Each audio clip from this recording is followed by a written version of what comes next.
I'm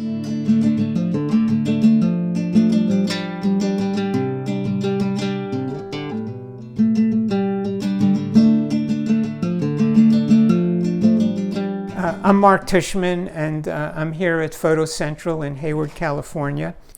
I've basically photographed and interviewed well over 100 immigrants from all walks of life, from the undocumented to those seeking asylum, DACA recipients, those with all different levels of visas, and finally to those with full citizenship. As a photographer, I really believe in the power of images and narratives and stories. One can argue endlessly about politics to no avail, and one can easily disregard or manipulate facts, but one can't ignore or disregard a person's life story. We really are a nation of immigrants, and unless you're a native born or you came here involuntarily as a slave, you could look at your own genealogy and either you or your grandparents or further back in your ancestry, they all came to America for the same reason.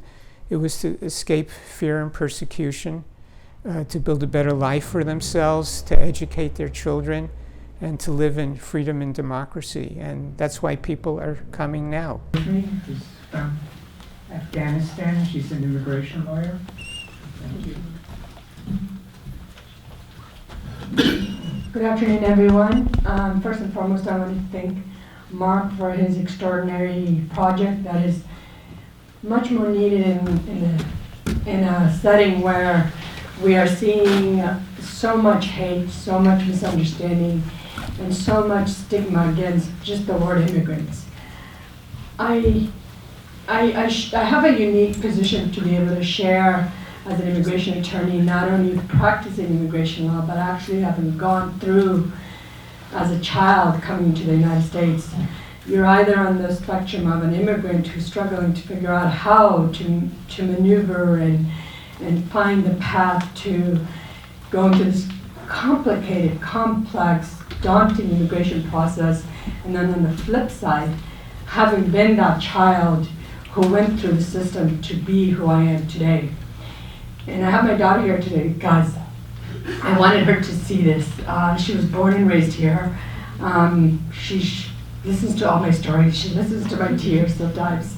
So I tried to bring her home. But I bring it home because it's a part of me. I came here in 1982 as a refugee from Afghanistan. At the time, my mother wasn't able to migrate to the US because she didn't have a paperwork and process. And I remember sitting in many immigration legal places growing up as a child in Oakland. Never knew what happened.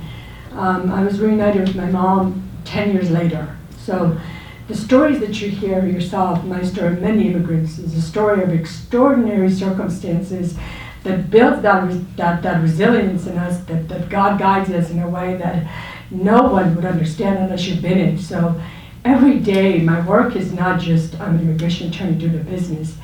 Those stories are deep and gut-wrenching, from sexual assault, from victims, from DACA recipients, from asylum seekers, from someone who's a U.S. citizen born, wants to bring their spouse to America, but because of the Muslim ban, they cannot. I have clients who have gone through the process only to be told from Yemen, Syria, Iran, that because you are a national of that country, your spouse is not coming in. Those are the stories that every day impact me in so many ways that I have to put two different hats on and put the emotion aside and say, no, let me help this person. And I truly believe that God put me in a path to be able to give back to what was given to me. Have been raised by my brother and my sister who are also professionals themselves, and having a father who worked day and night, it was never in my life. When people say, how did you 5 siblings make it when you had no mother and no father here, but you're all professionals? I say, God's help and my brother's guidance. Like your sister, it was my brother who would yell at us to say, do your homework. Not my father, who was always doing flea markets and working at nighttime in the windmill in Tracy because we had to live. But this story is not unique. This is a story of every immigrant. And not a day goes by that I don't have an opportunity to speak to those who believe in alternative facts from the media. Let me give you an example of how my day went yesterday. I had a consultation. She was an immigrant of an Italian family whose father fought in the war, and she derived her citizenship. She was brought in through Italy in her later ages, but because her father was a military soldier, so she got her citizenship, the fact that he was a U.S. citizen, and she had her U.S. passport. She was a little bit confused. She was about 75. She was a little bit confused because she said, I want my naturalization certificate. And I said, what do you need? You have your U.S. passport. She goes, no, I want that naturalization certificate. And I said, well, your U.S. passport identifies you as being a U.S. citizen. And she goes, yeah, but I want that certificate because I heard a law passed yesterday that illegals can now be legal, and illegals can get more rights than green card holders. And I know which political party she was affiliated with, and I know what show she was watching. I took a deep breath and I said, let me just sit here for 40 minutes of this consult and just kind of go through this lady, that she's totally delusional with the facts that she's hearing.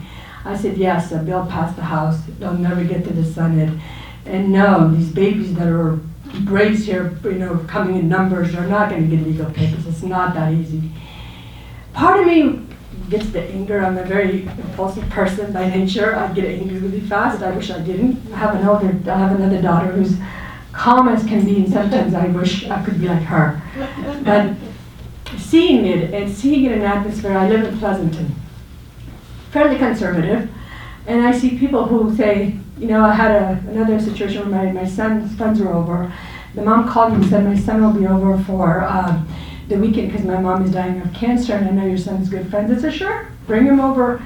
Kept him. Sunday, Dad comes, picks him up. This is before the election. Excuse my language, but he says, we need to elect President Trump because we need to get rid of these goddamn Muslims. I stood there in my foyer and my son was up the stairs. And I can't repeat what I told that guy. I wish I sort of had it. I said, have a great day, sir. By the way, your son was not terrorized, murdered, or anything, and we do pray, and I'm a Muslim, not a goddamn Muslim. He looked at me and he said, oh, I didn't know you were Muslim. There's no image for a Muslim. I have a sister sitting here.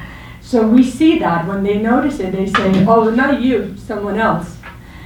You'd be surprised at how many people I have that come into my office, Caucasian, who are Trump supporters, but they're married to an illegal person that want papers for that person. It says, you know I'm an American, right? I have rights here. You know my president, he's getting rid of all the illegals, but I want you to help my wife to become legal. I have no idea how that relationship works at home, but I said, sir, your wife has been deported a few times. She's claiming couple citizenship, and I'm sorry, I cannot help you. So I don't want to take too much time, but I'm grateful for Mark to do this project, which tells the story of what the face and what an immigrant is. This country is built on immigrants, from Tesla to Apple to, even when you tell these people who are so ignorant that these are immigrants that are building the life they depend on, they don't get it. It's been, a couple years since we've had this president. I truly believe to save my own sanity, I just pick my battles. I pick my battles. But not one day that goes by that I don't tell myself that if I'm able to help one person, whether it's a DACA recipient who gets married to a U.S. citizen to get a pathway to citizenship, or it's my client who's pushing those ice cream carts in Modesto and is beaten in the trenches and thrown in the trenches to try to get him a U visa after 5 years of hard work doing this case, I can't tell you the most gratifying feeling it is. And I think about my girl, because as a mother, like you said, I can't even be without my kids for a day, let alone 10 to 11 years you spent not knowing where your kids are. But this is a story that we're seeing every day, the sexual assault that we're seeing with all these children in the detention center. There are many, many extraordinary people that are doing work, and you yourself are a testament to these stories and enhancing it. And Mark is the voice in bringing these stories. So I hope that you continue to support, and I hope that Mark has a way to bring the story to places that needs to be heard. And I truly believe that people are blinded by their own insecurities, and when they see something different, they go into their own comfort zone. And if these stories can go in, then we can change minds. And I'll end it with one thought, if you can just imagine. It's a Friday night, you're traveling from all over the world. You're coming in as a green card holder, you're coming in as an F1 student, you're coming in as an H-1B from Syria, Iran, Yemen, one of those countries. And you're stopped at the airport and you're told you're not getting in because you're from one of those countries. I remember the next day being at the airport, and for a Muslim, the hardest place to pray is an airport, or finding a nook or somewhere to pray. There were rings of people that were not Muslims surrounding Muslims at the airport so that we could pray. There was more food there, or water there, than we could handle. But there were so many attorneys across the country trying to help these individuals come in, and eventually people were able to come in. My husband's a physician at Kaiser Santa Clara, and he called me and said, "Hey, my colleague is a green card holder from Iran. What the heck is going on? She can't come in." Within a week or two, we were able to bring it in. For me as a practitioner, as a Muslim, as an immigrant, as a refugee, it's daunting and it's hard sometimes when you have the Supreme Court of the United States ruling that the Muslim ban, not a travel ban, is legal in this land in this age. We're just repeating history. So, but the battle has to go. The fight has to continue. And I hope with everyone's help that we will continue and that you share the stories. So thank you very much.